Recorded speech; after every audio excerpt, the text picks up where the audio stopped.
வணக்கம். இது வடலியின் இரவு நேர பிரதான செய்திகளோடு இணைந்து கொள்ளும் நான் ரேகா சுஜேந்திரன். முதலில் தலைப்பு செய்திகள்.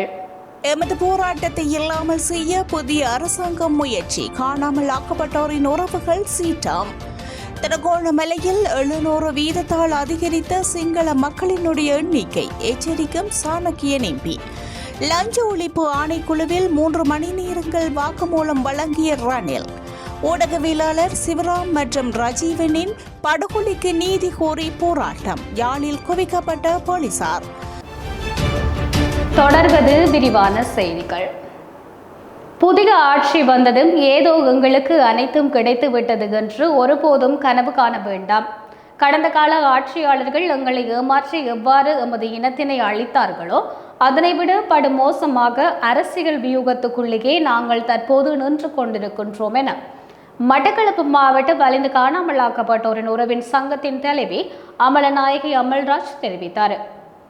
மட்டக்களப்பு மாவட்ட வலிந்து காணாமலாக்கப்பட்ட உறவுகள் சங்கத்தின் வருடாந்த பொதுக்கூட்டமும் புதிய நிர்வாக தெரிவும் இன்று காலை நடைபெற்றது. இதன்போது தலைவராக மீண்டும் திருமதி அமலநாயகி அமல்ராஜ் தெரிவு செய்யப்பட்டுள்ளார். செயலாளராக ராஜன் தேவகி தெரிவு செய்யப்பட்டதுடன் பொருளாளராக ரவிச்சந்திரன் வினோயா தெரிவு செய்யப்பட்டார். சங்கத்தின் உப தலைவராக வி குருகுலசிங்கம் தெரிவு செய்யப்பட்டதுடன் உப செயலாளராக திலகவதி தெரிவு செய்யப்பட்டதுடன் ஒவ்வொரு பகுதிகளுக்குமான இணைப்பாளர்களும் தெரிவு செய்யப்பட்டனர். இதன்போது மட்டக்களப்பு மாவட்ட வலிந்து காணாமலாக்கப்பட்ட உறவுகள் சங்கத்தின் ஆலோசனை குழுவும் அமைக்கப்பட்டது. இதன்போது கருத்து தெரிவித்த மட்டக்களப்பு மாவட்ட வலிந்து காணாமலாக்கப்பட்ட உறவுகள் சங்கத்தின் தலைவி, எங்களது உறவுகளுக்கு என்ன நடந்தது என்பதை கேட்க வேண்டிய கால சூழ்நிலையில் இருக்கின்றோம். தற்போதுள்ள ஆட்சி மாற்றத்திலும் நாங்கள் ஏமாற்றப்பட்டுள்ளோம். புதிய ஆட்சி வந்ததும் ஏதோ புதிய ஆட்சி வந்துள்ளது, எங்களுக்கு அனைத்து கிடைத்து விட்டது என்று நீங்கள் ஒருபோதும் கனவு காண வேண்டாம். கடந்த ஆட்சியாளர்கள் எங்களை ஏமாற்றி எவ்வாறு எமது இனத்தினை அழைத்தார்களோ அதனை விட படுமோசமான அரசியல் வியூகத்திற்குள்ளேயே நாங்கள் தற்போது நின்று கொண்டிருக்கின்றோம். காணாமல் ஆக்கப்பட்டோர் விடய பரப்பிற்குள் பல விடயங்களை செய்ய போகின்றோம். உண்மையினை கண்டறிய போகின்றோம். நியாயங்களை சொல்வோம் என்று கூறி ஆட்சிக்கு வந்தவர்கள் 3 தேர்தல்களை நடத்தியது மட்டுமே வேலை திட்டமாக இருந்ததே தவிர காணாமல் ஆக்கப்பட்டவர்களின் பிரச்சனையை காணாமல் ஆக்கப்பட்டவர்களுக்கான அலுவலகத்திற்குள் திட்டமிட்டு புகுத்தே தமது போராட்டத்தினை இல்லாமல் செய்யும் முயற்சியினை திட்டமிட்டு முன்னெடுத்து வருகின்றனர். நாங்கள் கேட்டுக்கொண்டிருப்பது உள்ளக பொறுமுறை அல்ல, சர்வதேச நீதி பொறிமுறையினையே நாங்கள் கேட்டு நிற்கின்றோம். எங்களது போராட்டங்களின் வடிவங்களே இன்று சர்வதேச அழுத்தம் இலங்கை அரசாங்கத்திற்கு கொடுக்கப்படுகின்றது என தெரிவித்துள்ளார். திருகோணமலை மாவட்டத்தில் சிங்கள மக்களுடைய எண்ணிக்கை 700 வீதத்தால் அதிகரித்துள்ளது.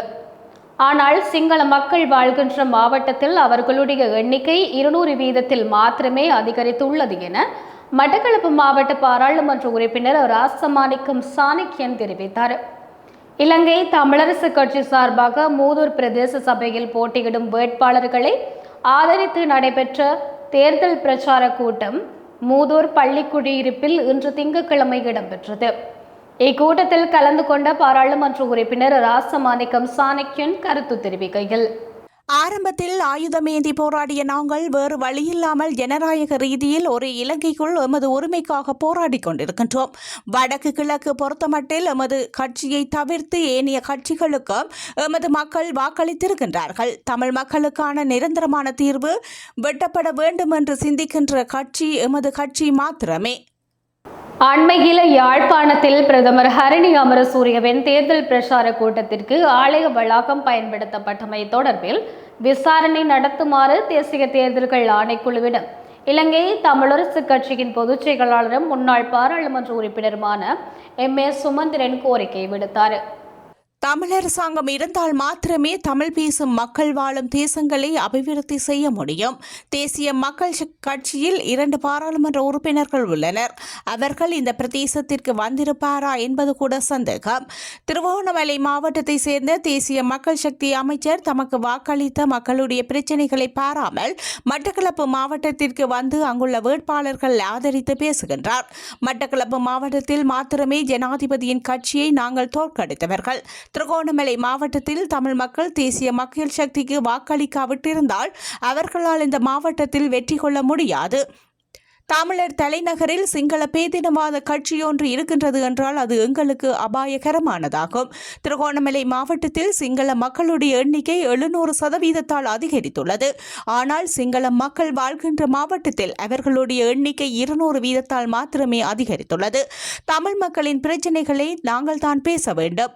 கிழக்கு மாகாணமும் வடக்கு மாகாணமும் தன்னிச்சையாக செயல்படுவோமாக இருந்தால் எதையுமே சாதிக்க முடியாது. 2 மாகாணங்களும் ஒன்றிணைந்து செயல்பட வேண்டும் எனவும் குறிப்பிட்டுள்ளார்.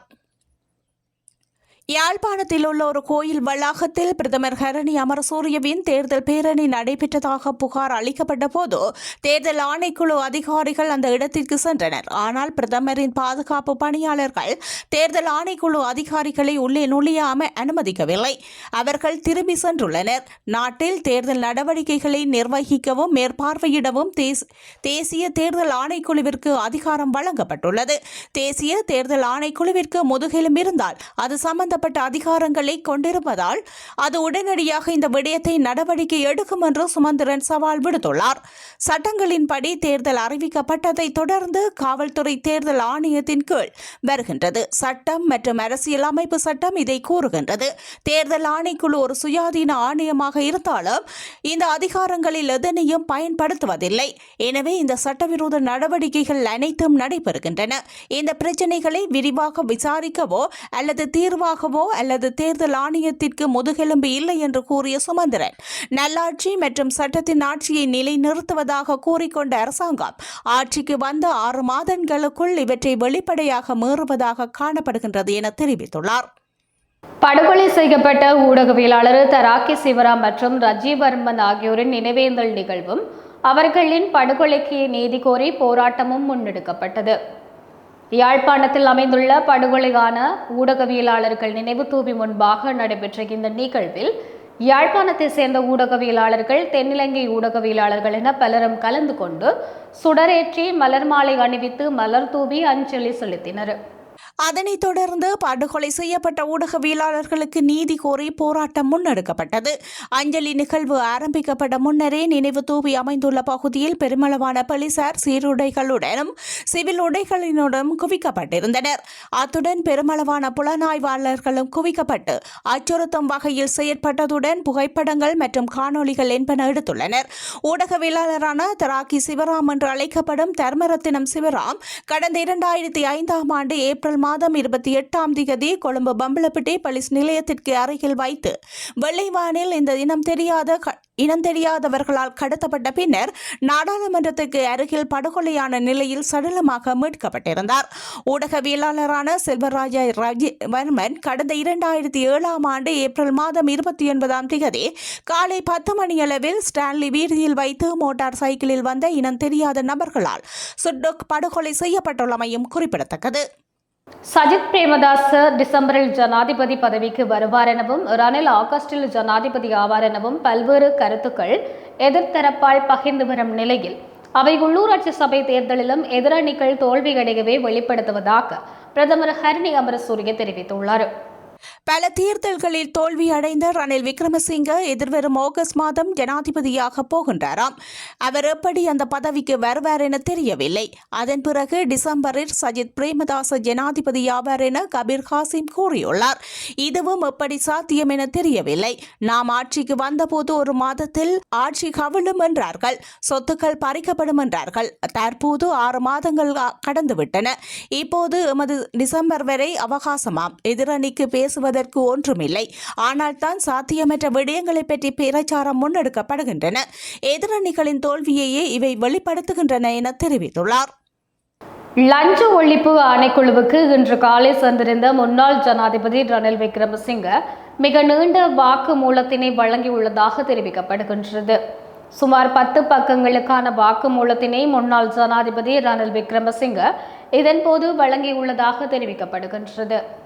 இதன்போது முன்னாள் ஜனாதிபதி ரணில் விக்ரமசிங்கவிடம் 3 மணி நேர வாக்குமூலம் பெறப்பட்டுள்ளது. ஊவா மாகாணத்தின் முன்னாள் முதலமைச்சர் சாமர சம்பத் தசநாயக்க முதலமைச்சராக இருந்தபோது நடந்த மோசடி சம்பவம் தொடர்பில் ரணில் விக்ரமசிங்கவிடம் வாக்குமூலம் பெறப்பட்டுள்ளது. இந்த மோசடி தொடர்பில் ஏற்கனவே சாமர சம்பத் தசநாயக்க கைது செய்யப்பட்டு சிறையில் வைக்கப்பட்டிருந்த நிலையில் அதுகுறித்து முன்னாள் ஜனாதிபதி ரணில் விக்ரமசிங்க வெளியிட்ட அறிக்கைக்கு அமைய அவர் லஞ்ச ஊழல் ஒழிப்பு ஆணைக்குழுவிற்கு விசாரணை அழைக்கப்பட்டிருந்தமை குறிப்பிடத்தக்கது. படுகொலை செய்யப்பட்ட ஊடகவியலாளர்களான தராக்கி சிவராம் மற்றும் செல்வராசா ரஜிவர்மன் ஆகியோரின் நினைவேந்தல் நிகழ்வு வடமராட்சி ஊடக இல்லத்தில் இன்று அனுஷ்டிக்கப்பட்டது. தொடர்ந்து ஈகை சுடர்கள் ஏற்றப்பட்டு மலர் தூவி அஞ்சலி செலுத்தப்பட்டது. இந்த நிகழ்வில் கலந்து கொண்டிருந்த யாழ் வடமராட்சி ஊடக இல்லத்தை சேர்ந்த ஊடகவியலாளர்கள் மற்றும் தமிழ் தேசிய செயற்பாட்டாளர்கள் பங்கு பெற்றிருந்தனர். இதன்போது கிளிநொச்சி அறிவியல் நகர் பகுதியில் தராகி சிவராம் அடிக்கல் நாட்டி ஆரம்பித்து வைத்த தமிழ் ஊடக கல்லூரி இராணுவ கட்டுப்பாட்டில் உள்ள காணியை விடுவிக்க ஜனாதிபதி நடவடிக்கை எடுக்க வேண்டும், அதற்கு பக்கபலமாக தமிழ் அரசியல்வாதிகள் பாராளுமன்றத்தில் குரல் கொடுக்க வேண்டும் என வலியுறுத்தியுள்ளனர். இத்துடன் வடலியின் இரவு நேர பிரதான செய்தி அறிக்கை நிறைவு பெறுகின்றது. மேலதிக செய்திகளுக்காக வடலி மீடியா இணையதளத்தோடு இணைந்து கொள்ளுங்கள். வணக்கம்.